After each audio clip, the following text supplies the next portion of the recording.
नमस्ते। मैं डॉक्टर संचन मंडल। मैं senior consultant medical oncologist Kolkata में प्रैक्टिस कर रहा हूँ।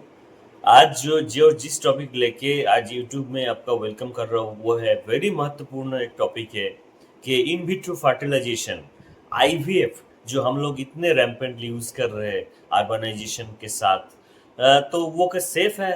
Weather IVF can develop cancer in later age of the life. आज उसी के लिए हम लोग चर्चा करेंगे। Welcome to my YouTube channel. आज ये जो हम लोग को अर्बनाइजेशन हुआ है, अर्बनाइजेशन के साथ साथ जो ऑक्यूपेशनल स्ट्रेस, मेंटल स्ट्रेस, जो जिसके जो हम लोग जो फर्स्ट लाइफ है उसके साथ कोप अप करने के लिए पे हम लोगों को दिमाग में बहुत सारा स्ट्रेस रहता है, टेंशन रहता है जो पहले से बहुत बढ़ गया है। इसके लिए जो रिसेंट जो ट्रेंड देखा है कि infertility is a great issue for the young couples और न्यूली मैरिड कपल्स। ये इनफर्टिलिटी का जो ट्रीटमेंट है कोलकाता में बहुत साल से अवेलेबल है। पहले भी बहुत सारा पेशेंट्स कोलकाता के बाहर से आते थे, बांग्लादेश से, म्यांमार से और बाहर से। अभी भी इसका चलन जारी है और बहुत सारा पेशेंट्स सिर्फ कोलकाता का या वेस्ट बंगाल का नहीं, बाहर से भी कोलकाता में ट्रीटमेंट लेने के आ रहे हैं, बांग्लादेश से, बाहर से। और बहुत सारा कपल्स बहुत सक्सेसफुल उसको रिजल्ट्स भी मिला है। और ये आईवीएफ अभी बहुत ही पॉपुलर हो चुका है, not only for like good officials couples, ये जस्ट कॉमन कपल्स के लिए भी आईवीएफ अभी बहुत कॉमन है। आईवीएफ का ये जो बहुत सारा सेंटर्स ट्रीटमेंट दे रहे हैं, अभी बहुत सारा क्वेश्चंस आता है पेशेंट्स का मन में कि ये जो हम लोग इतने सारे इंजेक्शंस ले रहे हैं इन लेटर एज ऑफ लाइफ, इसके कोई साइड इफेक्ट क्या हो सकता है? क्योंकि कैंसर एक बहुत बड़ा बीमारी है जो अभी इंसिडेंस प्रिवेलेंस बढ़ रहा है, ट्रीटमेंट ऑप्शंस भी बढ़ रहे हैं, तो इसके साथ क्या कनेक्शंस हो सकता है, ताल्लुकात क्या हो सकता है? तो आज यही विषय हम चर्चा करेंगे। तो पहले आपको बता दें कि ये आईवीएफ इन विट्रो फर्टिलाइजेशंस जो है, इसमें क्लोमिफेन साइट्रेट बोल के एक मेडिसिन यूज हो रहा है, जिसको बोलता है कि ओव्यूलेशन स्टिमुलेशन ड्रग्स के मनुष्य के शरीर में जब एग्स का जो oocytes का नंबर कम रहता है, तब ये इंजेक्शंस देके उसको मल्टीप्लाई करने के बाद उसको मैक्सिमम नंबर्स ऑफ एग्स जो डेवलप होता है, उसके बाद हम लोग को जो आईवीएफ का प्रोसेस रहता है कि एग कनेक्शंस करके उसको जाइगोट फॉर्मेशन एंड उसके बाद को कैरी ऑन करना।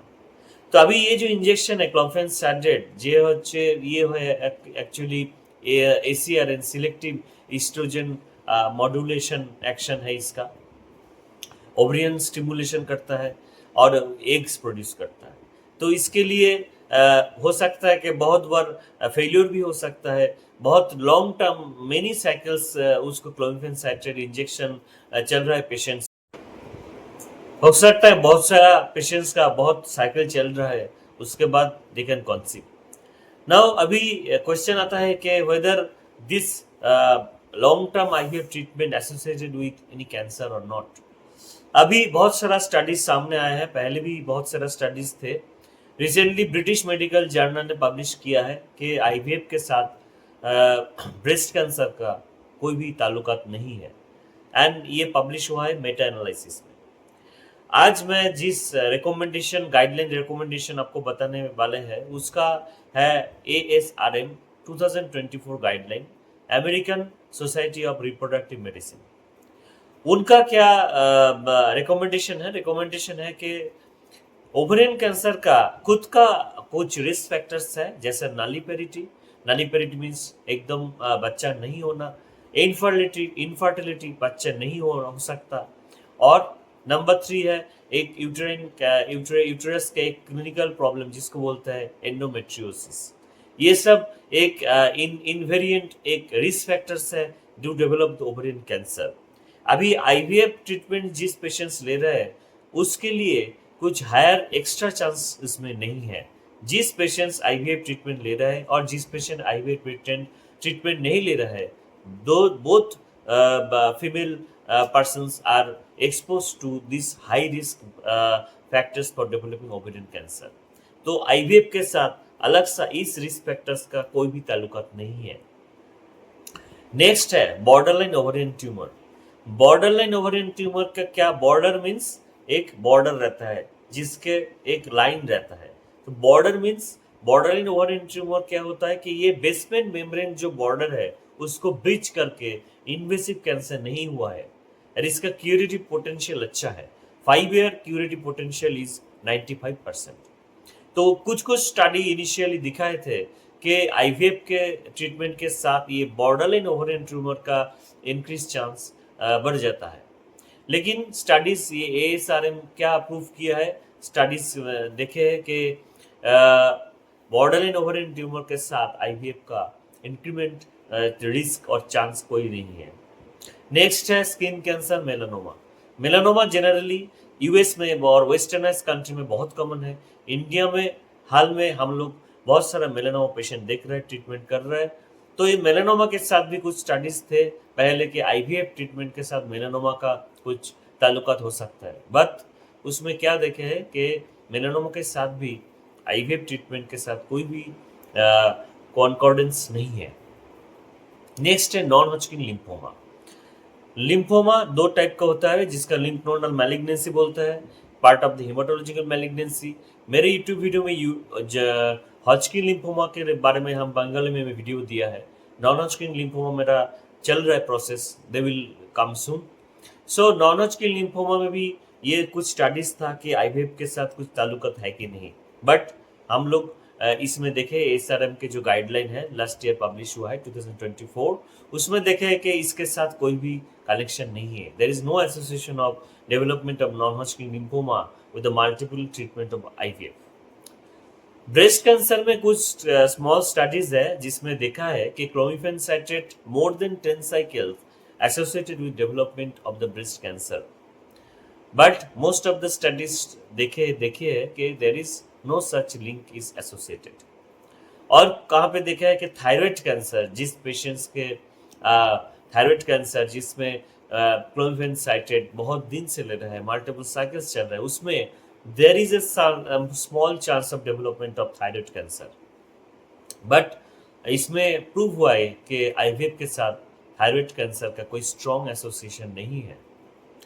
इसके बाद एंडोमेट्रियल कैंसर, जो बच्चादानी के जो कैंसर होते हैं एंडोमेट्रियल कैंसर, कुछ स्मॉल स्टडीज में देखे हैं कि more than 7 cycles of clomiphene citrate और more than 2000 mg of clomiphene citrate अगर यूज किया है तो उसमें एंडोमेट्रियल कैंसर का चांस बढ़ा हुआ लगता है। बट उसमें मैक्सिमम जो स्टडीज एएसआरएम के गाइडलाइन में है उसमें वो प्रूव किया है कि there is no such association of development of endometrial cancer and IVF. Small कुछ स्टडीज थे पहले कि सर्वाइकल कैंसर, जो जोनी का जो कैंसर है, उसमें आईवीएफ का कुछ हिंड्रेंस रहता है कि आईवीएफ के साथ सर्वाइकल कैंसर का चांस बढ़ जाता है। बट अभी जो उन्होंने गाइडलाइन पब्लिश किया है उसमें देखे हैं कि सर्वाइकल कैंसर के साथ ऐसा कोई ताल्लुकात नहीं है आईवीएफ प्रोसीजर्स के। और क्या आता है कि development of the non Hodgkin lymphoma, melanoma, breast cancer, कुछ क्षेत्रों में कोलोन कैंसर का स्मॉल रिस्क फैक्टर्स एसोसिएशन पहले बताए गए थे। बट अभी जो एएसआरएम के गाइडलाइन है उसमें देखे हैं कि कोलोन कैंसर के साथ ये आईवीएफ का जो फर्टिलिटी का है कोई भी ताल्लुकात नहीं है। आज के लिए बस यही मैं इंफॉर्मेशन देना चाहते थे कि आज जो गाइडलाइन निकले उसमें देखे है कि आईवीएफ इज सेफ। मैक्सिमम जितना भी स्टडीज है, जितना भी मेटा एनालिसिस है जिसमें देखे है कि IVF is not associated with increase risk of cancer. तो जिस कपल के मन में भय हो सकता है कि हम लोग इतने साइकिल्स रह रहे हैं, इतने साल से ले रहे हैं, मल्टीपल टाइम्स फेलियर भी हो गया, उसके बाद भी इतना ओवुलेशन स्टिमुलेशन हमको जो इंजेक्शन दे रहे हैं उसके क्या साइड इफेक्ट हो सकता है। हो सकता है कि पेशेंट का पॉलीसिस्टिक ओवरियन सिंड्रोम के लिए पहले से भी इंजेक्शन चल रहे थे, लेकिन कैंसर के साथ उतना स्ट्रॉन्ग एसोसिएशन अभी तक कोई भी जर्नल्स में पब्लिश नहीं हुआ है। But I will keep you update once कोई भी न्यू इन्फॉर्मेशन आए, मैं ज़रूर आपके साथ शेयर करूंगा और आपको अपडेट करूंगा। आज के लिए इतना ही। मुझे आज आज्ञा दीजिए। कोई भी इंफॉर्मेशन, कोई भी क्वेश्चंस है तो मेरा नीचे कमेंट सेक्शन में जरूर आइए, जरूर कमेंट कीजिए और लाइक शेयर सब्सक्राइब कीजिए, सो दैट आपका जो फ्रेंड्स जिसके मन में भी कुछ डाउट है उसका भी मन का डाउट क्लियर हो सकता है। नमस्ते।